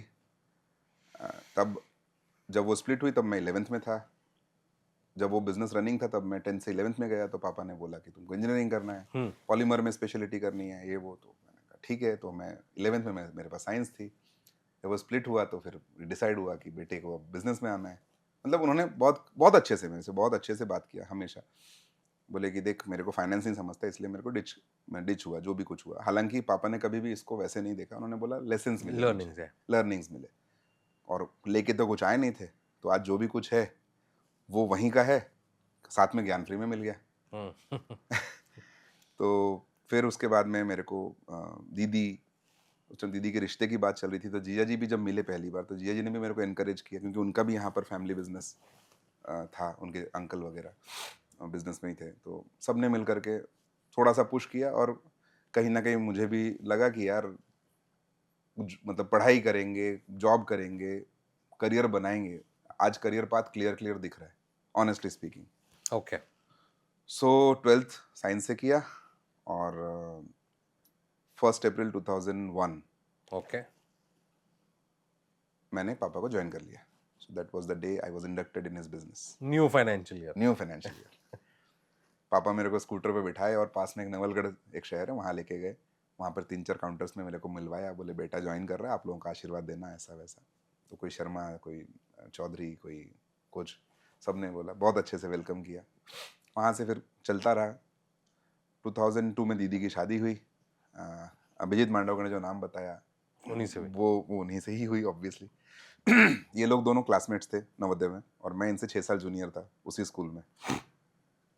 वहाँ से फिर इधर शादी हुई, और जिया जी जब पहली दफ़ा ही आए तो ही पापा को बोले कि पापा यहाँ पर ना, अच्छा पापा को हम बापी बोलते हैं बंगालीज में। ओके। तो बापी बूटी बोरी में ना मेरी फैक्ट्री के सामने प्रीमियर इंडस्ट्रीज करके एक कंपनी है, which is a very big industry. Means please don't confuse the पहला premier and this premier. Okay तो ये गोयनका की कंपनी है, तो बहुत बड़ी कंपनी है, आप आओ देखो. फिर पापा आए, जब उन्होंने देखा भी, जीजा जी इंसिस्ट करने लगे कि आपने कुछ ना कुछ नागपुर में सेटअप लगाना चाहिए. एंड वहाँ से कहीं ना कहीं हमको भी दिमाग में ब्रू होने लगा. तो 2003 में हमने पहला stent at Nagpur at Abhijit factory, okay Jiya ji की फैक्ट्री में हम लोगों ने एक छोटा सा एक कॉर्नर हमने पकड़ा अपने लिए. पूरी फैक्ट्री हमारे एक्सपोजर पे थी, लेकिन हमने अपना एक जगह ढूंढ लिया ताला चाबी मारने के हिसाब से. वहाँ पर से हमने काम शुरू किया. 2004 में मैंने शादी कर ली घर वालों की मर्जी के खिलाफ, और वहाँ पर 1 साल मेरा ब्रेक लगा बिजनेस से. मैं जॉब करने चला गया, घर वालों को एक्सेप्टेड नहीं था. वापस उन्होंने बुलाया, फिर 2005 में वापस आए. वहाँ पर उन दिनों जो जब जॉब किया एक साल, उसमें ये रियलाइज अच्छे से हुआ कि यार अपने को जो जॉब में जो निचोड़ा जाता है, उतनी मेहनत अगर अपने काम में कर लें तो आउटपुट कुछ और आउटपुट नेक्स्ट लेवल पे होगा. ये बहुत अच्छे से रियलाइज हुआ. और वो 1 साल ने ठोकरें खाने का जो जज्बा था उसको बहुत स्ट्रांग कर दिया कि यार आपको बेइज्जती तो फ्री में मिलेगी. और अगर आप अपने खुद के काम के लिए बेइज्जत हो रहे तो ज्यादा खुशी की बात है. गोइंग फॉरवर्ड 2006 बेटा हुआ. 2004 में मेरी शादी हुई, 6 में बेटा हुआ. और दैट वाज द टाइम जहां पर हम लोग पूरे एब्सोल्युटली मतलब ग्राउंड पे आ गए थे. जयपुर की फैक्ट्री हमने जयपुर में फैक्ट्री बनाई थी, वो हमने फैक्ट्री बेचनी पड़ी because of multiple reasons. One of the reasons that I was away from business. तो वो एक समय आया जहां पर कि हम लोग पूरे मतलब डोलड्रम्स में थे कि क्या करेंगे. ओके एंड तब एक अपॉर्चुनिटी साउथ में मिलने लगी. वो प्लस नागपुर का एक्सपोजर क्लब टुगेदर, हमको ये दिखने लग गया कि यार अपना जो इंक्लिनेशन है या जो सब कुछ ओवरऑल जो क्या कहेंगे उसको शिफ्ट हो रहा है वो toward central India and south India. Okay वहाँ से फिर पापा ने इधर फोकस करना शुरू किया. मैं आता जाता रहता था. पापा 2007 या 8 में इधर शिफ्ट हो गए, पापा मम्मी दोनों. और मेरे को बोला कि तू इधर संभाल, वहाँ देखते हैं. दोनों जगह पर सर्वाइवल की कोशिश. तो 2 साल हम लोग सर्वाइवल मोड पे थे कि कैसे ना कैसे बचे रहना है.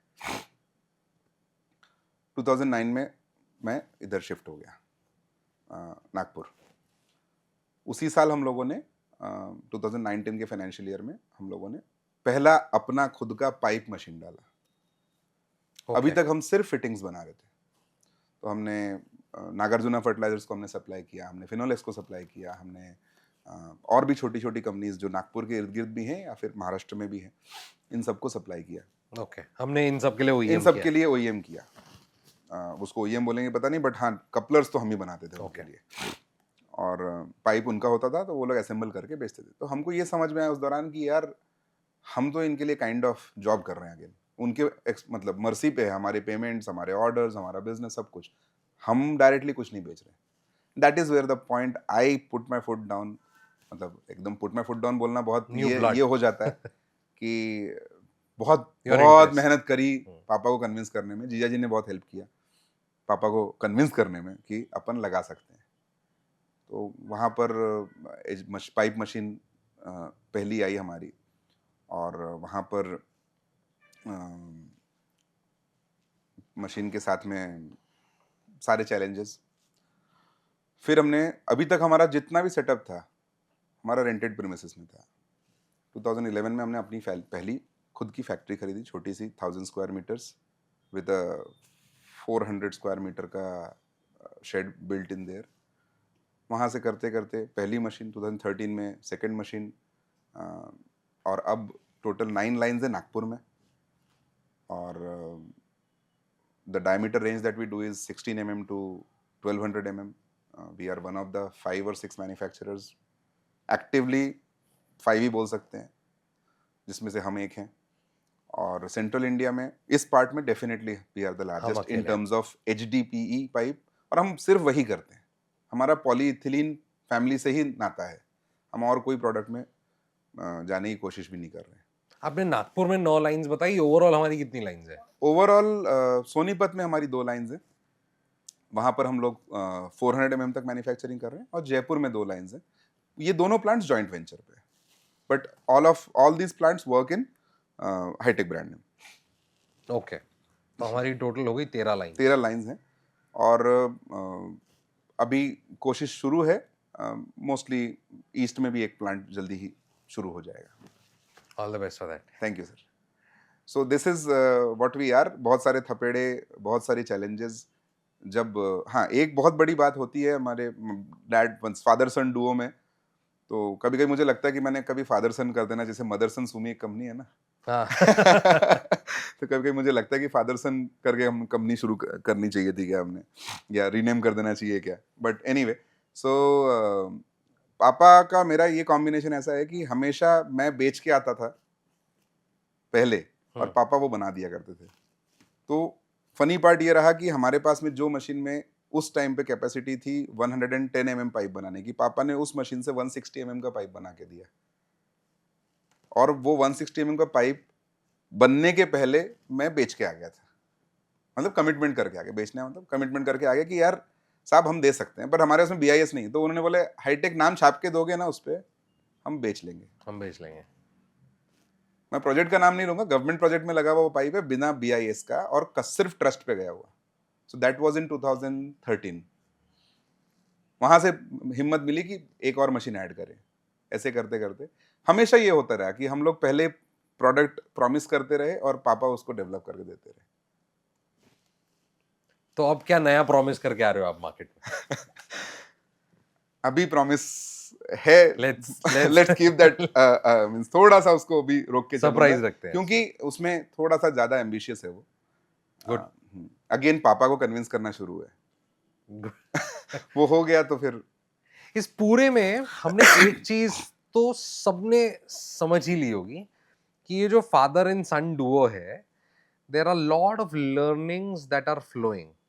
शायद वो सिखाना चाहे या वो सिखाना ना चाहे, हमने सीख लिया।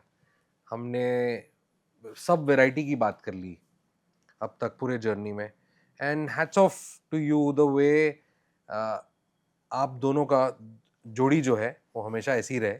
Thank you. One person is, I am very sure जब मैं अंकल से बात करूँगा कभी मौका मिलेगा तो मुझे ये समझ में आएगा ये लर्निंग एटीट्यूड भी आपने वो सीखा होगा from your father, is clearly visible from this talk. Fantastic story Aniruddh, और मुझे ऐसा लग रहा है हाजरा बंगाली ना होते हुए आपने मारवाड़ी ज़्यादा यूज़ की। शायद आपके राजस्थान बैकग्राउंड यहाँ पे ज़्यादा आ रहा है। राजस्थान को बहुत बहुत धन्यवाद है। राजस्थान को जो जो पेडिग्री जो मारवाड़ीज को घर में मिलती है ना, वो कहीं ना कहीं मुझे अपब्रिंगिंग में मिल गई, 8वीं से लेके कॉलेज तक, और उसके बाद 4 साल की वहाँ पर की शादी के बाद की भी लाइफ। तो कुल मिलाकर के 12-13 साल जो राजस्थान में रहा। और वो वहाँ पर थारो नंबर आशीष जना देखशा, एक किसी ने बोला था झुंझुनू में, हाँ, कि थारो नंबर आशीष जना देख, मतलब आपका नंबर जब आएगा जब देखेंगे आपका प्रोडक्ट। तो वो जो चीजें थी ना, जो वो जो एहसास थे, तो ये बहुत छोटे छोटे एहसास है जो आज भी याद है, कि आपने ना कभी टेनेसिटी नहीं छोड़नी चाहिए आपने। तो if you would like to say something about Rajasthan and specially Maheshwari people, what would you say? Not just Maheshwari, but the Marwadis, I tell Marwadi you, community. the Marwadi community, they do not cheat you. Okay. बहुत rarely, मतलब वो अगर खुद उनकी हालत खराब हो गई, वो बैंकरप्ट हो गए गलती से, एक तो वो भी नहीं होते वो। तो तब जाकर के वो आपका पैसा नहीं देंगे। बाकी वो आओ भगत में, आपको अपना बनाने में, आपको कई बार ना ऐसा होता था कि कमिटमेंट होके पैसे नहीं दिए जाते थे मुझे, मतलब कि भाई तब तो लैंडलाइन का जमाना था, लैंडलाइन पे फोन किया और अपन पहुंच गए वहां, जाके उनका कलेक्शन कम आया, कुछ हुआ तो आपको इतने कन्विंसिंगली, इतने प्रॉपरली आपको ट्रीट करके वापस भेजते थे ना। और उस जमाने की बात है जहां पर ढाबे ढूबे भी बहुत कम होते थे, बहुत मुश्किल से वहां की चाय की थड़ी होती है, यहाँ टपरी होती है, वहां थड़ी होती है।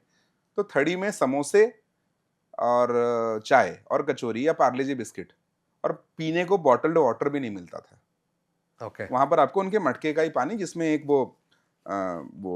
जो मोबिल ऑयल के डब्बे होते हैं ना टिन के, उस टाइम पे टिन के डब्बे होते थे, स्टील बोलो टिन बोलो, तो उसको एक रस्सी बांधी हुई, उसी में से आपने पानी पीना, अगर आप देख लोगे तो पानी नहीं पी पाओगे। तो उस जमाने में क्या होता था, ये लोग अपने घरों में खाना खिलाते थे। तो खूड़ करके एक जगह है, वहां पर खेतान साहब थे, उनके घर पे ही खाना, वो गए तो हाजरा जी खानो खानो ही है थाने, तो व्यापारी आया तो उसको खाना घर पे खिलाएंगे। वापस। तो वो जो संबंध, जो रैपो बिल्डिंग, जो जो ट्रस्ट बिल्डिंग होता है ना, कि आप उसके बाद में ये तो सोच नहीं सकते कि वो आपका पैसा खा जाएगा, परफेक्ट। और ना ही वो जो आपका सप्लायर है वो आपको धोखा देगा। मतलब मैं एज अ सप्लायर उनके घर का नमक खा रहा हूँ। वो जो चीजें हैं ना, जो अपनापन जो ये लोग रिलेशनशिप। देते हैं, रिलेशनशिप बिल्डिंग, तो business is beyond a transaction. For me that is what I have learned from Rajasthan, super. and whatever I am today, I really wholeheartedly thank the people of Rajasthan, by the hardships, by the good lessons, by the bad lessons, by the bad experiences, by the good wisdom, by the, so ये सब कुछ का mix करके आज यहाँ पर जो आके सक्सेसफुल हुए हैं हम लोग, वो कहीं ना कहीं उसमें बहुत इंपॉर्टेंट रोल प्ले करता है राजस्थान। बहुत ही बढ़िया। अनिरुद्ध, हम जहाँ पे भी रहते हैं मैक्सिमम टाइम आपका लाइफ का लर्निंग वाला part has been in Rajasthan. आपको कोई एक लाइन याद है, कोई एक लर्निंग याद है जो आप हमारे साथ शेयर करोगे? दो याद आ गई। कौन सी है दूसरी? बाबा जी आप बैंगन खाओ गांव का नट्टे, ठीक इसका है। मतलब ये है कि, इसको स्टोरी में कैसे डालोगे? तो स्टोरी में ये कि भाई हम जब क्वालिटी की खास तौर पे बात करते हैं, तो हम क्वालिटी प्रोडक्ट बनाते हैं और हम बताते हैं कि भाई आपके प्रोडक्ट में कुछ ही प्रॉब्लम आएगा, नो क्वेश्चन आस्क्ड, हमारी रिप्लेसमेंट पॉलिसी है। तो हम वो पॉलिसी को फॉलो करने के लिए हम जो प्रैक्टिसेस करते हैं, हम वही एक्सपेक्ट करते हैं सामने वाले से भी। तो हम जब आपको बोल रहे हैं कि आप हमको क्वालिटी प्रोडक्ट डिलीवर करो, तो भैया हम भी रेसिप्रोकेट करते हैं। Works works works. वर्क्स। तो ये ना अब बोल चुके हो और शायद रिकॉर्डिंग हो चुकी है, तो आपको बस स्टेटमेंट ही बोलना है। ठीक है। सो दो एक नहीं, दो हैं ऐसी। एक तो जो गुड़ खा के मर जाए उसे जहर नहीं दिया करते, ये शायद मारवाड़ी नहीं होगा जो भी है, बट मैंने सीखी सीकर में थी ये। दीपक भैया हैं, दीपक श्रीवास्तव, उन्होंने पहली बार ये बात बताई थी। तो मैं फिर से बोलूं, आपने बोला जो गुड़ खा के मर जाए उसको जहर नहीं देते। इसके तो बहुत सारे मतलब हो सकते हैं। हाँ, तो बहुत सारे मतलब है ही ना, कि आप लड़ना क्यों है आपको, आप बातचीत से मसला सुलझाओ, आप प्यार मोहब्बत से मसला सुलझाओ, डोंट एजिटेट, टॉक। क्योंकि बात करने से, वो जगजीत सिंह की गजल भी है कि बात करने से बात बढ़ती है, रोज बातें किया करो हमसे, तो उसके उसके भी कई मतलब है। लेकिन ये एक सबसे बेसिक चीज है कि आप जब भी डिस्कशन करोगे तो उसमें से रिजल्ट तो अच्छा आएगा, और आप बात ही नहीं करोगे तो फिर तो डेफिनेटली ना, आप अपने एजम्पशंस में, वो अपने एजम्पशंस में। एक बढ़िया मतलब इसका ये भी है कि लोगों को गुड़ खिला के अपने प्यार में मार डालो। ऑब्वियसली। ग्रेट। और दूसरी चीज क्या है? दूसरी जो चीज थी, बाबा जी आप बैंगन खावे गांव का नट्टे। मतलब बैंगन इज अ, कहीं पर भी, इवन महाराष्ट्र में भी सुनता हूँ कि वो चतुर्मास में नहीं खाते हैं, because it has got a high means acidity का कुछ तो भी उसमें एंगल रहता है, कि वो खाओ तो थोड़ा सा वो, it is little tougher to digest, ऐसा बोला जाता है, जो भी उसके न्यूट्रिएंट कंटेंट्स होंगे। तो वहाँ पर भी वैसा ही है कि क्योंकि you are living in an arid area, और वहाँ पर पानी की वैसे ही कमी है, डिहाइड्रेट हो जाओगे। तो उसका मतलब ये है कि आप वो करो जो आप खुद प्रैक्टिस करते हो, प्रीच व्हाट यू प्रैक्टिस। अब उसमें हमारा ऐसा है कि हम अपने सप्लायर्स को बोलते हैं कि भैया हमको क्वालिटी प्रोडक्ट दो। तो हम क्वालिटी प्रोडक्ट दो सिर्फ अपना क्वालिटी की तरफ इंक्लिनेशन दिखाने के लिए है, ऐसा नहीं है। हम उसको रेसिप्रोकेट हमारे कस्टमर्स से कैसे करते हैं, कि हम अपने कस्टमर्स को बताते हैं कि you have a problem, you talk to us, and we are there on the side, on the field, the moment we have a complaint. सिर्फ एक कट मार्क था औरंगाबाद में, बात बता रहा हूँ करीबन ये 3-4 साल पुरानी, तब औरंगाबाद नागपुर हाईवे इतना अच्छा नहीं, समृद्धि नहीं था उन दिनों में। तो एक कट का मार्क था हर पाइप में, करीब करीब 40 ऐसे पाइप डिलीवर हो गए थे, और कस्टमर ने हमको बोला कि यार आपके पाइप में प्रॉब्लम है, और समझा नहीं पाया क्या प्रॉब्लम है। तो मैं Okay. और मेरे पार्टनर है मनीष, हम दोनों पहुंच गए थर्ड डे, और उनसे जब जाके अग्रवाल जी वहां पर जो उनके प्रोजेक्ट हेड थे, उनसे बात हुई, तो वो बोलते हैं कि तुम सिर्फ ये कट मार्क देखने आए हो। हमने बोला हाँ सर, आपने कंप्लेंट किया, हमको समझना जरूरी है कि कंप्लेंट कितना वरीसम है, और ये कट मार्क 3 इंच का हम अगर पाइप का टुकड़ा काट देंगे उससे हो जाएगा। ये 3 इंच का कटिंग का कॉस्ट, उसका रिप्लेसमेंट कॉस्ट, और उसके लिए anything whatever is there, वो हम आपको या तो in form of credit note दे देंगे, या हम अगले कंसाइनमेंट में उतना मटेरियल आपको एक्स्ट्रा भेज देंगे। अब आप बता दीजिए। तो this is what we are. तो हम लोग जब क्वालिटी की बात करते हैं, जब हम रिप्लेसमेंट पॉलिसी की बात करते हैं, so we have a no questions आज रिप्लेसमेंट पॉलिसी। मैं इसमें मेरे पापा के अगेन थॉट्स डालूंगा कि आप फार्मर को, क्योंकि उनके हिसाब से farmer is the most exploited person, भले ही कितनी ही बातें हो वो क्या अन्नदाता और वो पंजाब में जो भी कुछ होता है या जो भी कुछ है, ये कंट्रोवर्शियल हो सकता है, मैं पहले ही बोल रहा हूँ कि भले ही कुछ भी हो, लेकिन farmer is the most exploited. उसके फार्म का प्रोड्यूस को राइट प्राइस कभी नहीं मिलता, विदाउट अ डाउट। ओके। तो पापा का एक कमिटमेंट उनसे है कि हमारे फार्मर्स को हम लोगों की तरफ से लाइफ टाइम गारंटी रहती है। ऑल द एचडीपी पार्ट, क्योंकि हमारे इसमें कुछ रबर भी रहता है, कुछ मेटल भी रहता है, so okay. all the HDPE part that is manufactured and supplied by Hitech is subject to replacement free of cost for the rest of their lives. Then this is for farmers. This is for farmers. अगर उसमें गलती से, farmer की गलती से भी अगर pipe damage हो गया तो भी हम रिप्लेसमेंट कर देते हैं, क्योंकि कोई भी इंसान अपने प्रोडक्ट को खराब जानबूझ के नहीं करेगा, क्योंकि उसको रोजमर्रा की चीज है, वो पानी दे रहा है उससे। अगर उसने गलती से उसका फावड़ा लग गया, उसका ट्रैक्टर का जॉ लग गया, ठीक है यार, कोई बात नहीं है, हम तो साल के लाखों टन प्रोड्यूस कर रहे हैं ना, हजारों टन प्रोड्यूस कर रहे हैं।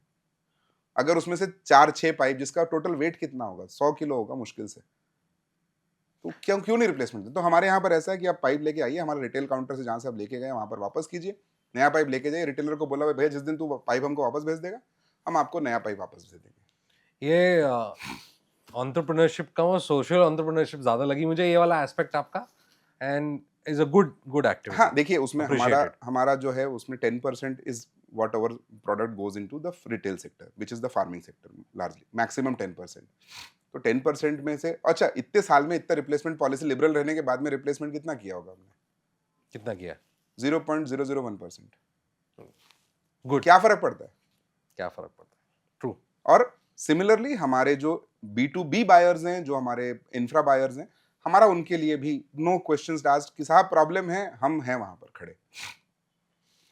तो ये जो चीज है ना कि प्रीच व्हाट यू प्रैक्टिस में हमारे बहुत क्लियर है, हमको वही चीज चाहिए जो हम भी दे रहे हैं।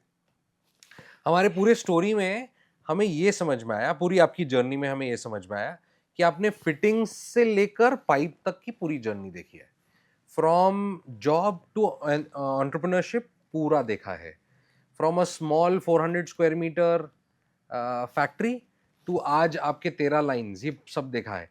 ये इंडस्ट्री किस तरफ जा रहा है? What do you think this industry will go into? आज तक एचडीपी पाइप का यूज कहां तक सीमित है और ये कहां तक जा सकता है, अगर हम उसके बारे में थोड़ा बात कर पाए। सो बहुत पहले की बात है ये, मैं एग्जैक्टली टाइम फ्रेम नहीं बता पाऊंगा, बट शायद 80s की बात होगी ये, जब एचडीपी नया नया आया। तो कुछ इंडस्ट्रीज ने उसको एक्सप्लॉइट कर लिया।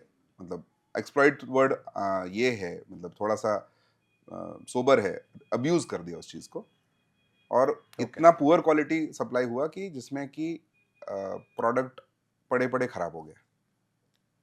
अभी वो चीज़ का अवेयरनेस जा करके, क्वालिटी अवेयरनेस आ करके, सब कुछ होते होते काफ़ी लंबा समय बीत गया, और एक्चुअल में जो हुआ ये 2000 के बाद में चेंजेस आने शुरू हुए, और 2000 के बाद में ही हम लोग भी पिक्चर में आए। और इंडस्ट्री अब जो है, तो पहले क्या था, ये सिर्फ और सिर्फ फार्मिंग के दृष्टि से देखा जा रहा था, ठीक है। या फिर स्पेशलाइज्ड एप्लीकेशंस। वो भी स्पेशलाइज्ड एप्लीकेशंस जैसे ही होंगे तो आपके वो पर्टिकुलर 2-3 इंडस्ट्रीज, 2-3 ब्रांड्स ही थे जिनके ही पाइप चलते थे। अब ये धीरे धीरे करके लोग इस पे से पर्दा उठता गया, लोगों को अवेयरनेस आती गई, लोगों को ये समझने लगा कि यार सस्ता बार बार खरीदना पड़ता है, महंगा खरीदना एक बार पड़ता है। सो HDP actually is an asset that you have for your lifetime. Okay. तो ये लोगों को ना बहुत बाद में समझ में, सबको लगता था प्लास्टिक ही तो है। अब मुझे आज भी कई लोग पूछते हैं कि यार स्टील का पाइप क्यों, पाइप पॉलीमर पाइप से स्ट्रांग नहीं होगा? तो मैं बोलता हूँ कि boss, what is heavier, 1 kg of cotton और 1 kg ऑफ स्टील? दोनों सेम है। दोनों सेम है। तो अगर मैंने 6 kgf पर cm स्क्वायर का अगर पाइप पॉलीमर में सप्लाई किया या स्टील में सप्लाई किया, प्रेशर सस्टेनेबिलिटी दोनों की सेम रहेगी? शायद। ऑब्वियसली। हाँ। ऑब्वियसली। हाँ। शायद क्यों सर?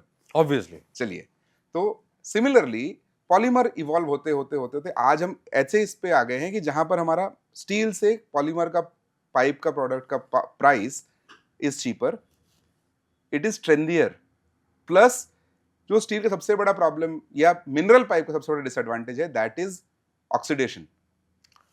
उसका पॉलीमर पाइप में वो चीज नहीं है। तो इसकी वजह से धीरे धीरे धीरे धीरे करके जो इसका रैम्पेंट यूसेज बढ़ रहा है।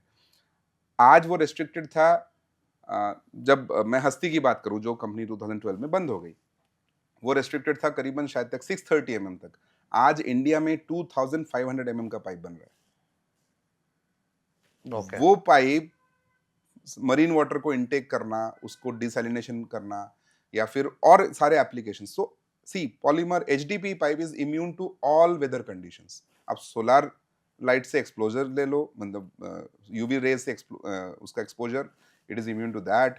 It is immune to extreme cold temperatures, it is immune to rains and anything. अच्छा, वॉल थिकनेस इतनी ज्यादा होती है कि रॉडेंट के मुंह में आता नहीं, तो चूहा उसको काट नहीं सकता।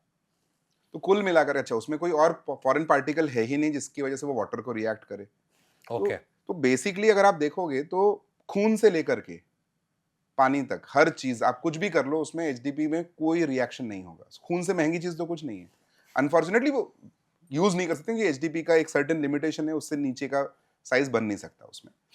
पॉलीइथिलीन फैमिली से बन सकता होगा, लेकिन एचडीपी में नहीं बन सकता, और उतना एक्सपेंसिव और बहुत सारी चीजें हैं। Must be Makes sense. Scientist ने एक्सप्लोर तो किया ही होगा, बट इतना मैं बोल सकता हूँ कि उसमें कोई भी चीज को रिएक्शन नहीं होता। So since it is inert to so many things, it is the right answer to every fluid that has to flow. Gas next में जैसे आपने जल जीवन मिशन सुना होगा, तो जल जीवन मिशन में हर घर में पानी पहुंचाया गया। अभी उसका नेक्स्ट स्टेप आ रहा है सीवेज लाइंस। तो सीवेज लाइंस में सैनिटेशन आप जो क्योंकि आपके यहाँ पानी तो क्या था, प्रेशराइज तरीके से पहुंचाया गया, so the size was smaller because of the pressure that it had. But when it comes to drainage pipes, so it has to be little bigger. So not just little, it is at least has to be twice the size of the inlet pressure. तो drain pipe ज्यादा बड़ा होगा।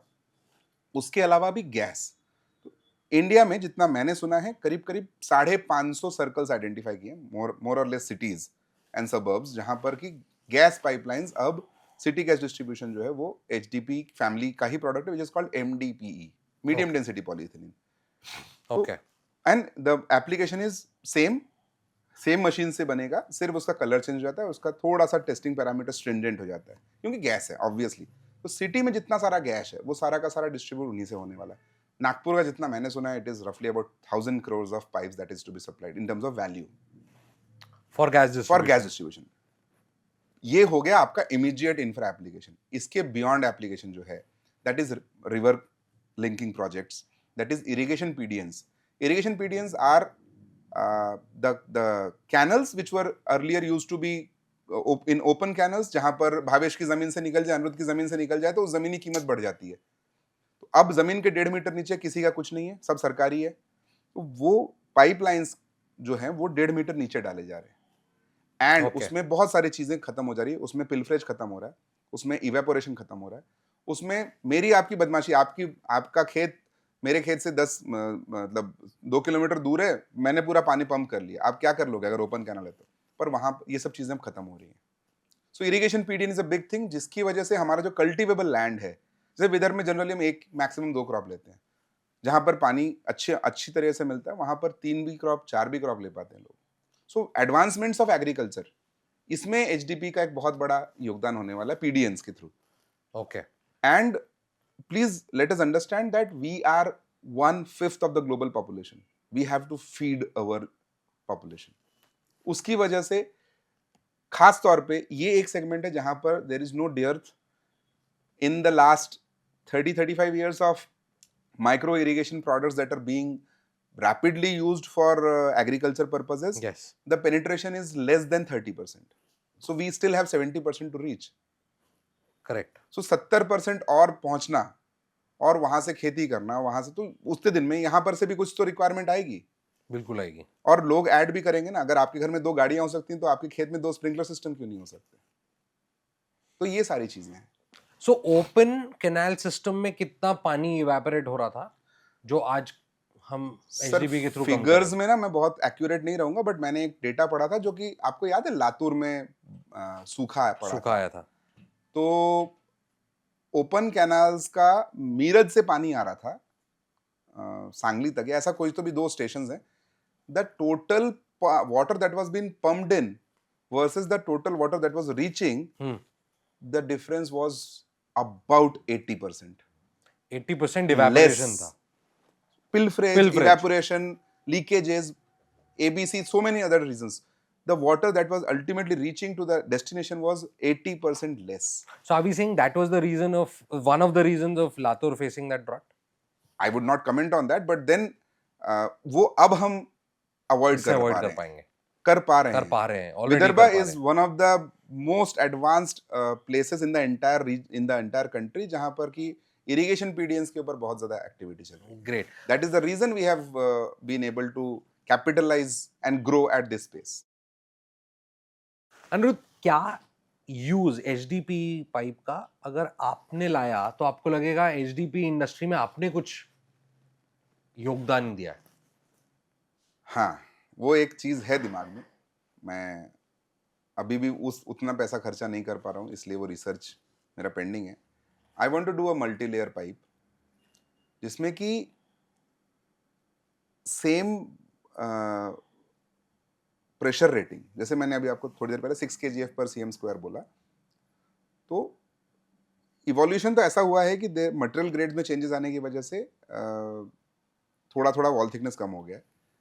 अब उसको और कैसे improve कर सकते हैं, उस पर मेरा एक दिमाग चल रहा है.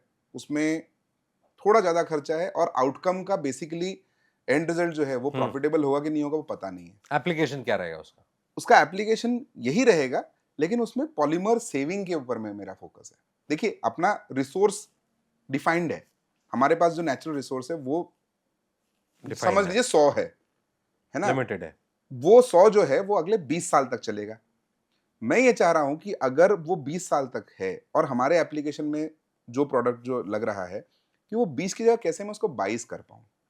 क्योंकि अगर समझ लीजिए कि 6 kgf/cm² का 100 mm का पाइप बनाने के लिए, विच इज टेक, मैं 100 mm बहुत जेनरिक बोल रहा हूँ, 100 mm HDP में होता नहीं, 110 mm होता है. तो खैर अपन उसी पे जाते हैं, स्पेसिफिक पे जाते हैं. 110 mm का 6 kgf/cm² का P100 का पॉलीमर पाइप बनाने के लिए आपको मिनिमम वॉल थिकनेस 5.3 लगता है. 5.3 mm. ठीक है.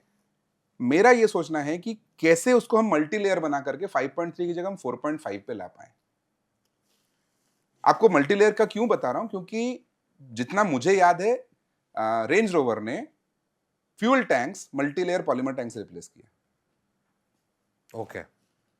It makes your vehicle lighter, क्योंकि मल्टी लेयर है तो स्ट्रेंथ बढ़ तो जाती है. स्ट्रेंथ ज्यादा है. जो आपके बुलेट प्रूफ ग्लास होते हैं, दे आर वो भी nothing but multi-layer. Multi layer glass. So मेरा मल्टी लेयर पे एक दिमाग चल रहा है. आई होप मैं ये कर सकूं. और दूसरा जो है वो बड़े डायमीटर के पाइप्स में मेरा मन में है, बहुत बहुत बड़ी एक इच्छा है. वो अगर मैं मेरी इस लाइफ टाइम में कर गया तो मेरे को लगेगा कि नहीं, अपन कुछ कर पाए इंडस्ट्री के लिए. Great. All the best for that. Thank you. आपने जो मल्टी लेयर वाली बात बोली, ये बहुत ज़बरदस्त आइडिया है. एंड जो हमारे फाइनाइट रिसोर्सेज हैं उसके लिए ये बहुत अच्छा सोल्यूशन मुझे दिख रहा है. I remember I have read a quote, मुझे याद नहीं आ रहा किसका कोट है, बट वो कहता है कि big businesses are not build by big money but by big ideas. What is your say on that? 100% वो वैसा ही होता है. तो क्यों लगता है आपको ऐसा? अगेन गोइंग बैक, जब मेरे पापा ने बिजनेस शुरू किया, he had zero money. When I joined in, he had very limited money, but yes, a setup of certain set business. हम जब नागपुर में माइग्रेट हुए उस टाइम पर भी हमारे पास में बहुत लिमिटेड रिसोर्सेज थे. तो एक तो उसमें कोई डाउट ही नहीं है कि बिग बिजनेस जो है वो एक्चुअल में एक आइडिया से ही बड़ा होता है. आप चाहे कुछ भी सोच लें उस बारे में. और I will like two means bring this thing in asterisk and क्या बोलते हैं उसको, इस तरह से जो रहता है ना कोट्स में, कोट अनकोट, कि जो मल्टी लेयर वाला आइडिया है वो ऐसा नहीं है कि मेरा आइडिया है, वो ऑलरेडी प्रिवेलिंग आइडिया है. वो HDP में अच्छे सेंस में नहीं यूज हुआ है. ओके. तो हम जो कोशिश कर रहे हैं कि आज की डेट में मल्टी लेयर पाइप्स जो है वो गलत प्रैक्टिसेस में यूज हो रही है. हम ये सोच रहे हैं कि हम उसको अच्छे प्रैक्टिसेस में और उसको और इवॉल्व तरीके से हम लोग लाने की कोशिश करें. पहली बात. दूसरी बात, जो फाइनाइट रिसोर्सेज को बेसिकली जब हम जस्टिस सही जस्टिस करेंगे उनके साथ में, और हम उनको राइट इंटेंट के साथ में जब हम यूज करेंगे, तो फाइनाइट रिसोर्सेज फिर हमारा जो है वो लंबे टाइम तक चलेगा। और एक और चीज समझने की बात यहाँ पर है कि अपने यहाँ पर ना 100% ऑलमोस्ट, शायद हो सकता है अब कुछ चेंजेस आ गए क्योंकि अपने को बहुत सारा क्रूड ऑयल के रिजर्व्स मिल गए जी। अपने अपने देश के आसपास, but certain point in time तक 100% इम्पोर्ट ही था। इंपोर्ट होता है पॉलीमर। तो एक चीज ना, बहुत इंडस्ट्री वालों को मैं, मेरे इंडस्ट्री के जो मेरे ब्रदर्स एंड सिस्टर्स हैं उनको मैं रिक्वेस्ट करूंगा कि पॉलीमर में ना आप लोग मिक्सिंग मत करो। When you reuse improper granules और मतलब रीप्रोसेस थिंग्स जो कि अनवेरिफाइड रिसोर्सेज से आते हैं। देखिए यूरोप का मतलब डेवलप्ड नेशंस का तरीका बहुत अलग होता है, उनका तो रिसाइकलिंग का भी एक मेथोडोलॉजी है।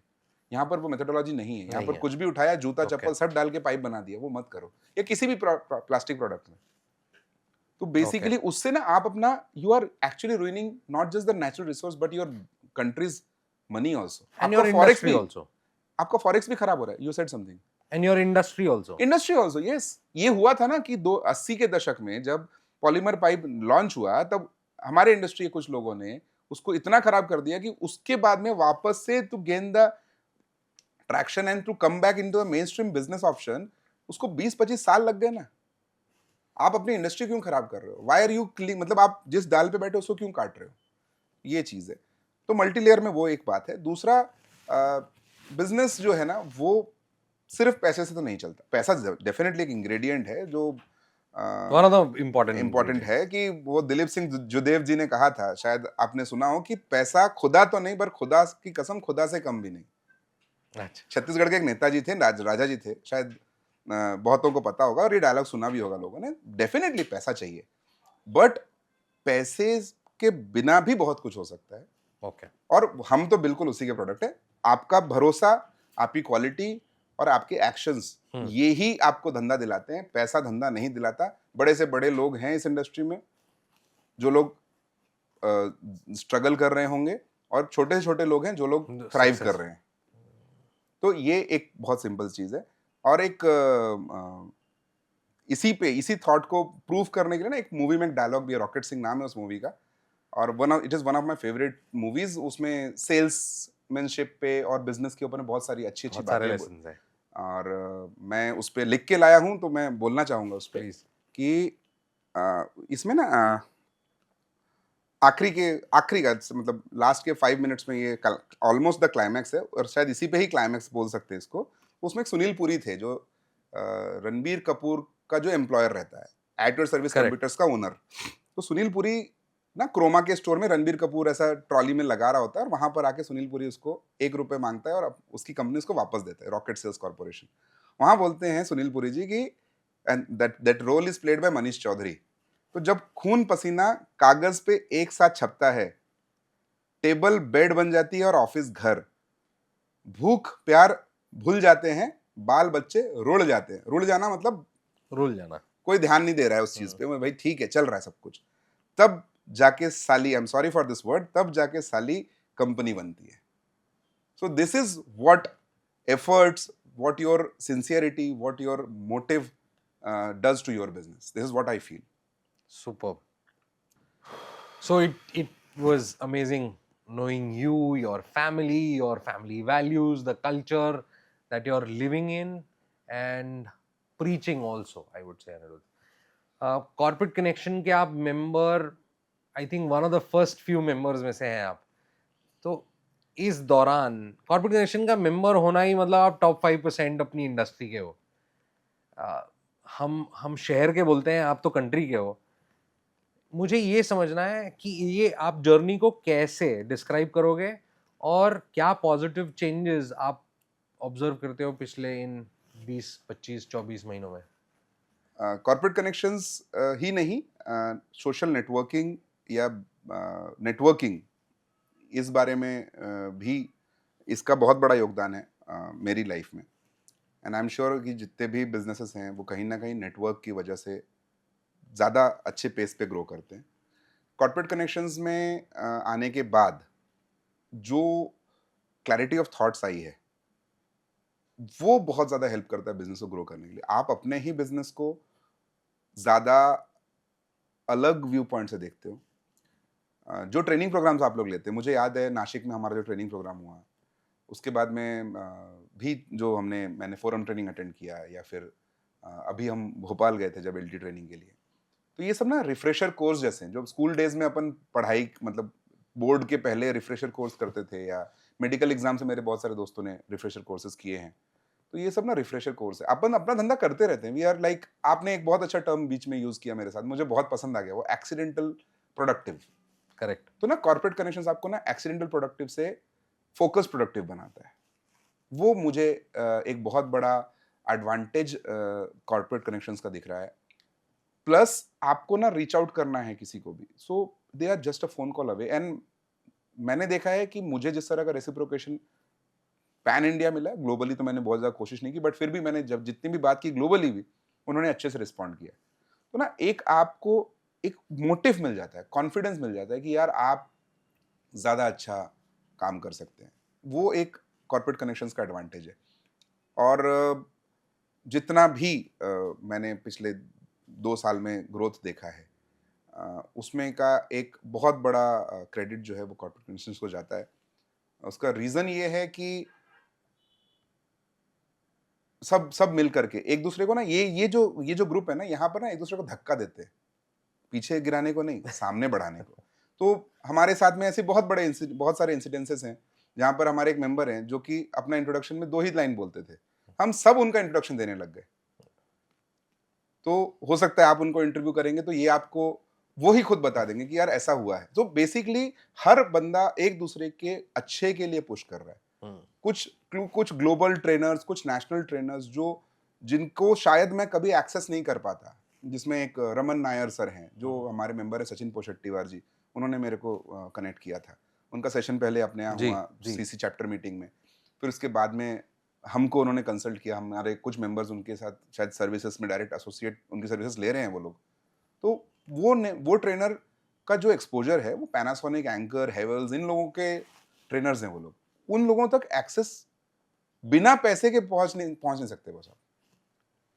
तो वो जो एक्सेस है ना, वो कॉर्पोरेट कनेक्शन से दिलवाया। उन्होंने आके मोटिवेट किया, उन्होंने आके बताया कि यार तुम गोल सेटिंग नहीं करोगे तो कैसे चलेगा। आपने भी सिखाया था गोल सेटिंग के बारे में अपने नासिक वाले ट्रेनिंग में। करेक्ट। तो ये सारी चीजें जो है ना, ये as a businessman, as a self driven businessman मैं नहीं कर पाऊंगा कभी। या मेरे साथ में शायद तक हमारे जो और भी मेरे लेवल पे, हमारे लेवल पे जो भी लोग होंगे, वो लोग शायद उसको कहीं ना कहीं अग्री करेंगे कि ये खुद से नहीं हो पाता है, ये कहीं ना कहीं मिसिंग रहता है। वो जो आपको पुश चाहिए, वो जो आपको मतलब कांस्टेंट रिमाइंडर चाहिए, ये all this things are because of corporate connections, definitely.